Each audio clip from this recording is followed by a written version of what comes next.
Um, I am Sam Kun interviewing Betty Lawson in her apartment.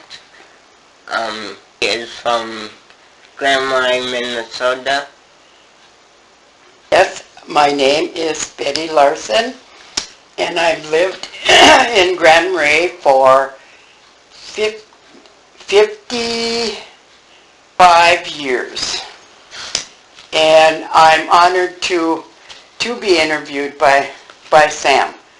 And anything that information he would like that I know. When were you born, Betty? I was born in 1935, September 27th. And that was during right at the end of the Depression. What was it like as a kid growing up in the Depression? I came from a family of 7 children, and we all learned to live with what we had.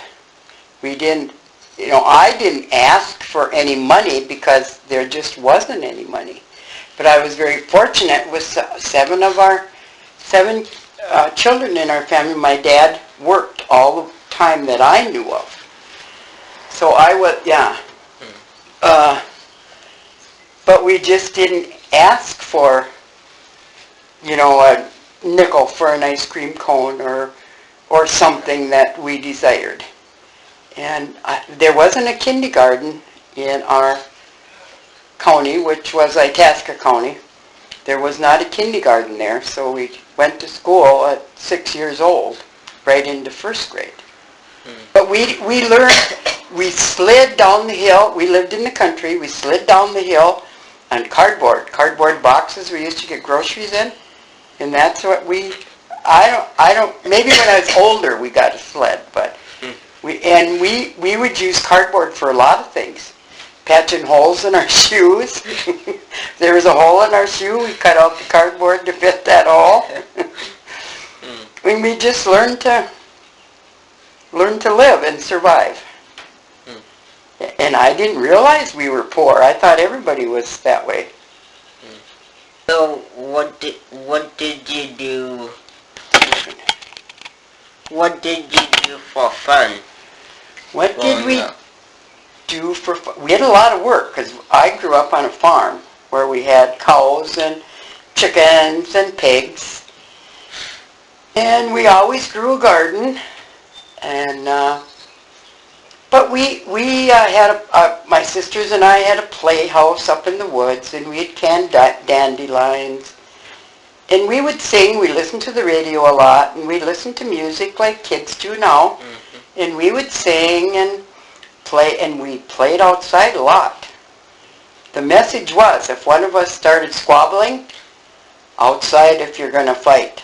So we were outside quite a bit. But we did a lot of work, and we picked raspberries in the summer. And it was quite a ways to school. So we were gone early in the morning, and we didn't get home till 4 o'clock, and that was almost dark in the wintertime. My mother washed. It was a hard day for everybody when she did the laundry. Kind of crabby. We hauled the water. We pumped the water from the outside pump, because we had a well, and then we'd haul it in the house, put it on the stove, and heat it, and then fill the wash machine. And then we'd have to bring cold water in the tubs to rinse the clothes. Do you know what a wringer washer is? I think so. It's a big tub that has a agitator in it, and then up above is a little wringer. and you'd wash it. Like 2 rolling pins. You're right, Sam. Yeah. So you'd let the clothes agitate and put through these two rolling pins and rinse them. And my mother was real picky, so we always had to rinse them twice. And then we'd hang them outside to dry.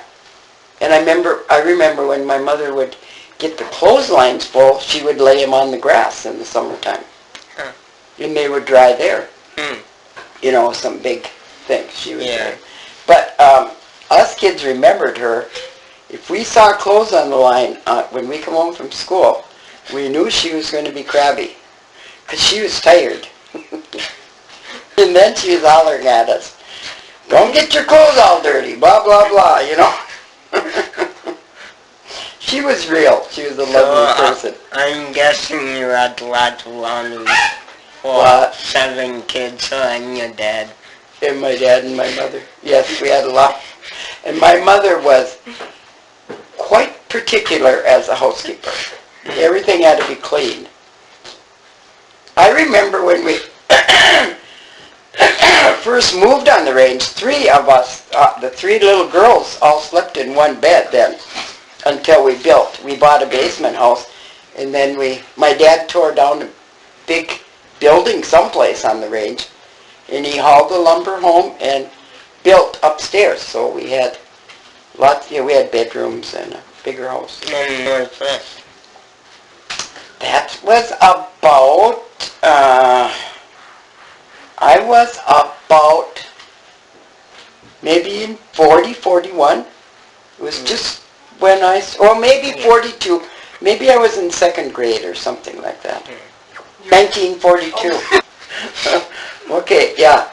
Yeah. But this must have been during the Depression then that he did. He tore down some, I don't know all the details, but. How did you afford a washing machine?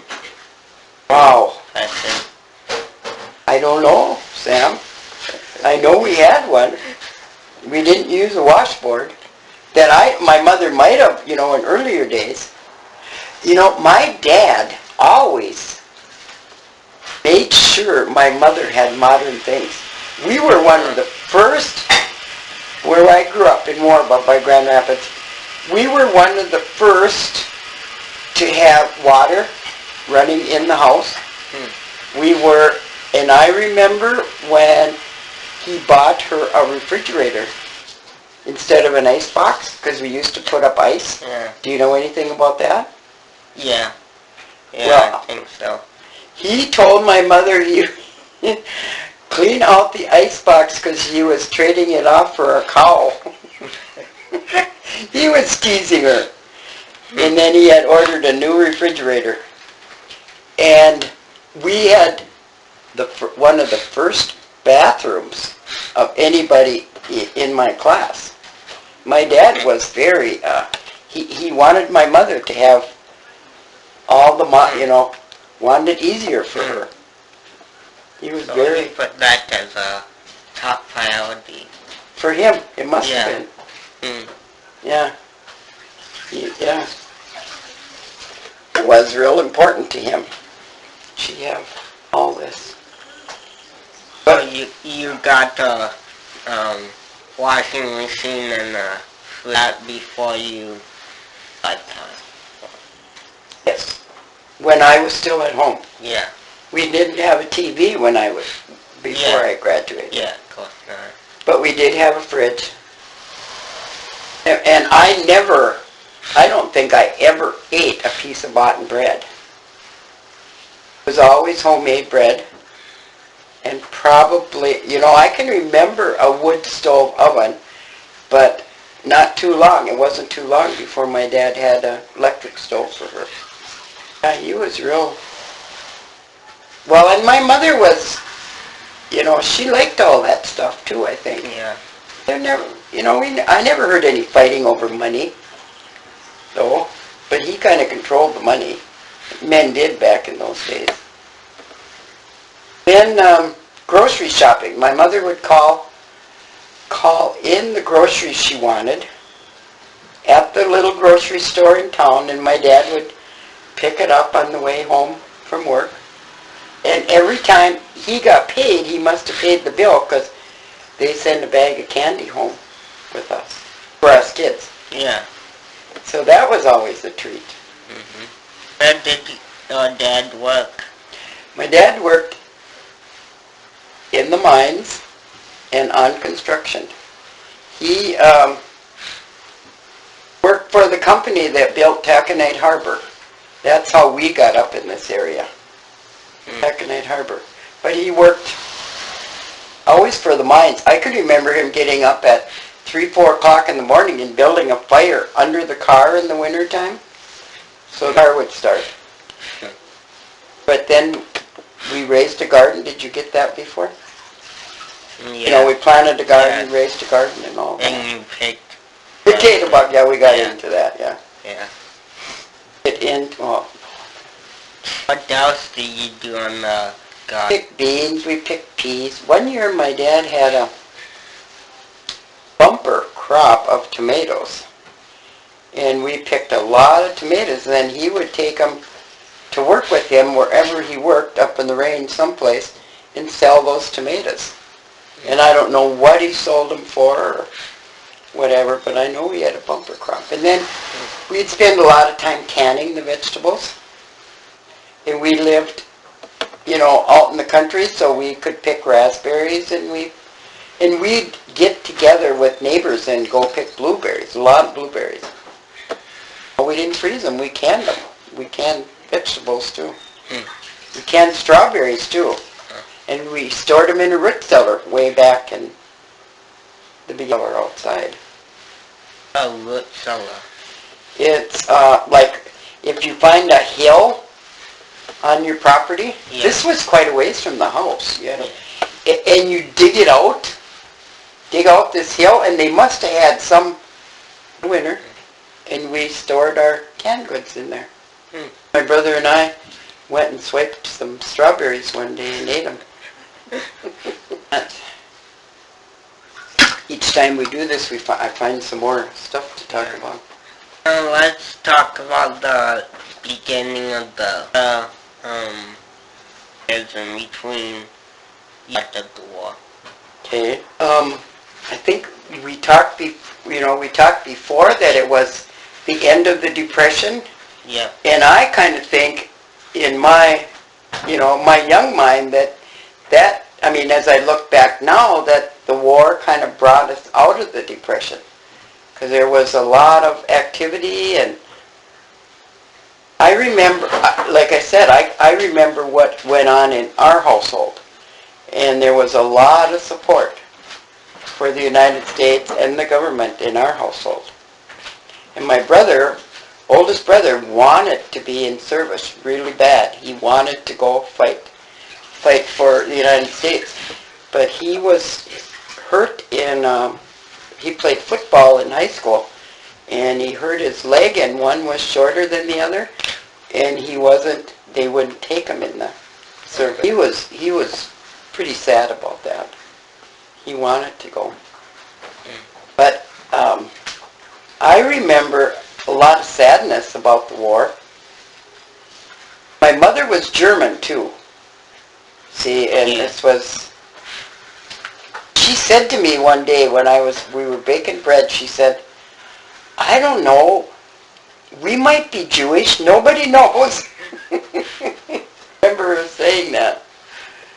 See, they would have hit it during World War II, yeah. But there was seems like a lot of activity. Yeah. Excited Once the men left. when the men left, yeah. Yeah. And the women just went out to work. I think everybody was so supportive, they wanted to do everything they could for to help the cause of the war. And what was I talking about? Joni the Riveter or something? Rosie the Riveter. Rosie the Riveter. Yeah. Yeah. And there was a song like that. Yeah. And you would hear it on the radio. Mm-hmm. That they went out to do the men's work. Out of it. And they had to make a living. I don't know that the pay was all that great for going in World War II. And they needed to make ends meet. Did they work in some jobs more than others? Probably in the factories. And see that there were some that worked on the railroad. Worked and checked the railroad ties, and I think they worked wherever they were needed. And I remember that there was no shortage of jobs then, like it is now. Ask that next, I bet. Yeah, there was that shortage of jobs. Heard of it out. Yeah, what happened when the men came back to work? I remember, let's see, in some cases the women stayed in the workforce, and in some cases the men come home, the women stayed home again. And they, and they worked in their jobs. If I remember right, I said it better the other day, but I suppose it was an individual decision. It was a time where women could make a choice whether they wanted to go out and work. Because I know my mother wanted to, but she was stuck home with, 7 kids. But I think she wanted to go out and work. But that's probably the time when women had a choice. Go out and work if they wanted to. But I think the norm was, in the 40s, norm was pretty much after that a lot of women were home. When I think about the radio programs and How, as much as you could tell from the radio and other media, how did the nation reflect back on the war? Oh, I remember the day that the war was over. My dad come in. He must have heard the news. He was home that day. Said, the war is over. We took out pans, which we never, that was very unusual for us, because my mother was quite the particular housekeeper. We took out pans and pounded on the pans. Nobody said anything to us. We were all so happy. Very, very supportive. And the whole world was support.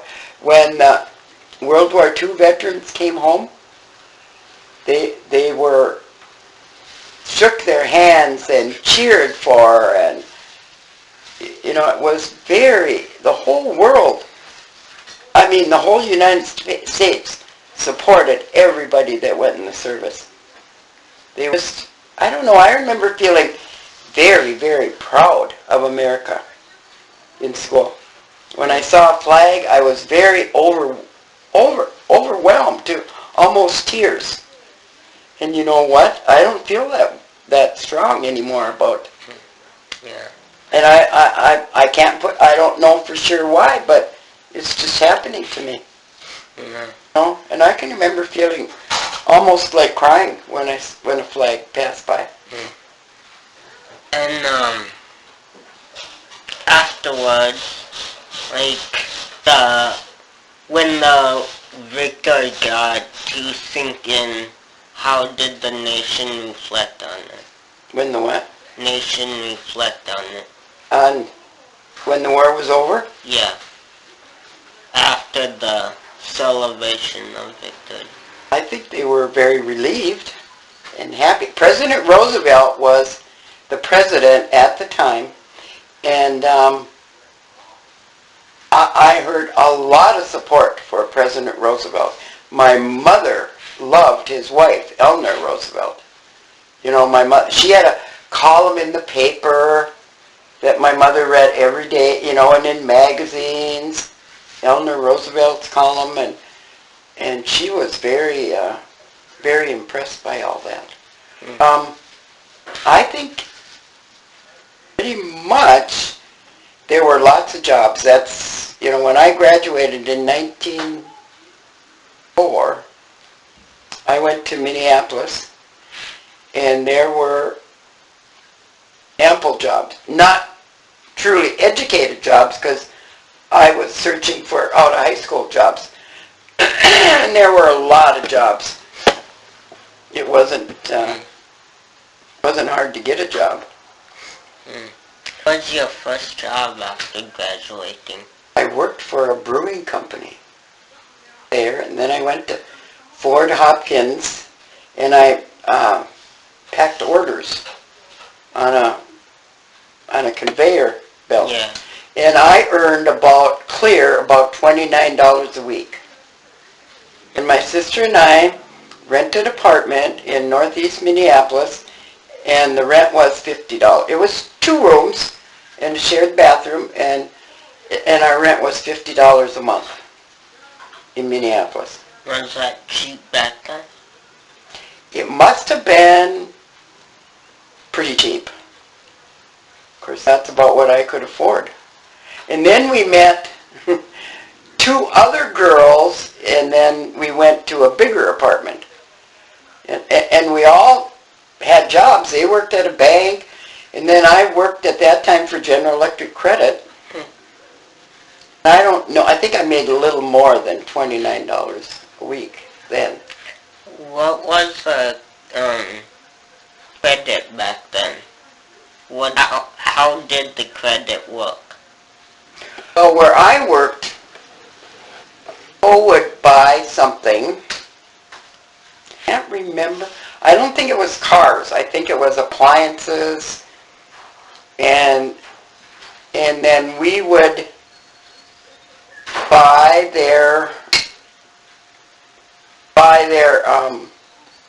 what would you say, their payment plan for, pay off, and then they'd pay us back with interest. Yeah. And they'd get a little coupon book. Just about, what size would it be? A little coupon book where they send in the payment every month to General Electric Credit. They'd pay our company. And my job there was, if somebody was late, I would have to, I would call them, and I had all kinds of different jobs at that when I worked. So they would turn in the book every month or so. They would tear off a page of that book. Yeah. It would be all stapled together. With a little tab where they could write when they made the payment, the date and how much, and then they'd send in other half of, the other part, serrated page, send it in with the check, or they could come in the office and pay it too. Get the picture of, it was like a little coupon book. Yeah. And that must be how they made their money on the interest. They charged so much interest for borrowing them the money to pay for their appliances. Nice. At that time, I remember the girls in the office wearing this real flared skirts with a crinoline underneath them.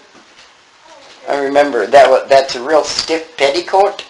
Yeah. But the flared skirts, I remember the girls. When did you first come to Grand Marais?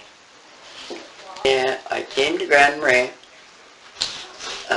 1959, May 1959. First job was at Mabel's Cafe. Was where I don't know, what's there now? That's Jill's store. What? Jill's. Jill's? By the barber shop, Yeah, by the barber shop, yeah. Yeah, That was Mabel's Cafe. it's another candy place. Right. That's Mabel's. Yeah. That was Mabel's Cafe, and she was a great lady. I learned a lot about life from her. Her husband had a cabin up on Sag, and he fished and hunted and kept books for her, but she did all the cooking in the restaurant. She was a great, great lady, and I learned, like I said, a lot about life from her. And I earned 62.5 cents an hour. I worked 7 hours a day and 7 days a week. And this is where I met my husband when I worked at Mabel's, because I worked with his sister-in-law. and she introduced me to him. Hmm. And I used to pay $5 a night on a Saturday night to get somebody to work for me so we could go out on a date. You know, I didn't make $5 that much Saturday night, but it was fun. And was 62 cents lot 60. minimum wage, or I don't think they had a minimum wage back then, Sam. yeah, was that I think it was about, a decent wage? evidently it was, because I didn't check around. I just took it, you know, because I wasn't pay. I stayed with my sister. I lived with my sister, and I paid them some rent, so I didn't have a lot of expenses. And you probably weren't that concerned anyway. Well, money has never been a big, Yeah. you know. I think in all our marriage years, we never fought about money. Mm. Might have fought about, you know, argued about other things, but... Well, of course, growing up in the Depression, probably, there just wasn't any money. Yeah. Learn not to, you know, to live without money. And Grand Marais, there's been a lot of change in Grand Marais that This is you know, I worked at the hospital for 25 of those years. And when I was there, I hired a lot of nurses. I worked in personnel and I worked in the office part. You know, secretary to the administrator, and I took minutes. And we hired a lot of nurses. And some of them stayed, you know. But quite a few of them would stay here about 6 months and say, I don't like it here. This is a man's county.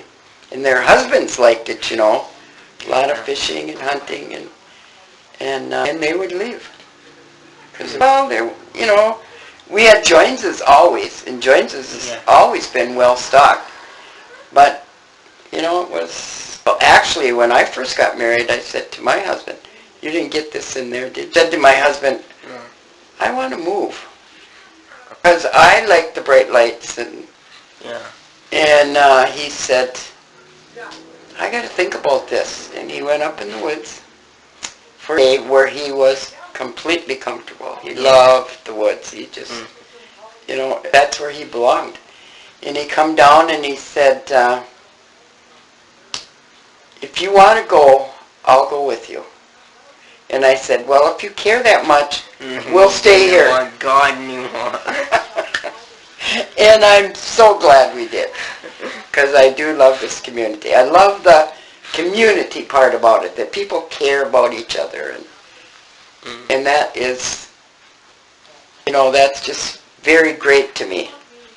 That people, you know, people care and they're willing to help. And fun to go to the grocery store in the winter and run into somebody you haven't seen for 15, 20 years, and it's fun to just visit